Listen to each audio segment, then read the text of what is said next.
Hello hi అందరికీ, నేను మీ పద్మావికే. ఇప్పుడు నిమ్మకాయల సీజన్ కాబట్టి చాలా తక్కువలో దొరుకుతాయి, ఎక్కువగా దొరుకుతాయి కాబట్టి తెచ్చి నిమ్మకాయ పచ్చడి పెట్టుకోవడం చాలా మంచిది. ఏదో ర్యాండమ్గా నార్మల్గా అయితే ఒక 20 కాయలు అలా తెచ్చాము. అందులో ఒక 5-6 ఇంట్లోకి అయిపోయాయి. 15-12 అలా ఉంటే అవి కట్ చేసి డబ్బాలో వేసి సాల్ట్ అండ్ పసుపు వేసి కలిపి పెట్టాను. అలా డే బై డే ఒక 12-10 డేస్ అయితే కలిపి పక్కన పెట్టాను అనమాట. ఇంకా మొత్తానికి అయితే నిమ్మకాయ అనేది ఊరింది.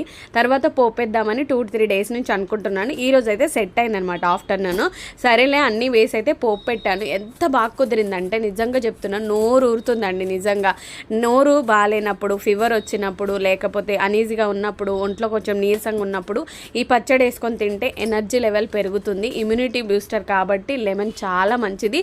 లెమన్ పచ్చడి చాలా చాలా మంచిది. ఒక నిమ్మకాయ పచ్చడి వేసుకొని తిన్నా కూడా చాలా బాగుంటుంది. నాకైతే బాగా ఇష్టం, నా ఫేవరెట్ అని చెప్పొచ్చు. చూసారు కదా ఎంత కలర్ఫుల్గా ఉందో. ఫుల్ వీడియో ఈసారి చేసినప్పుడు కంపల్సరీ నేను పోస్ట్ చేస్తాను. నా వీడియో నచ్చితే లైక్ చేసి సబ్స్క్రైబ్ చేయండి. నోరు ఊరుతుంది పచ్చడి చూస్తుంటా.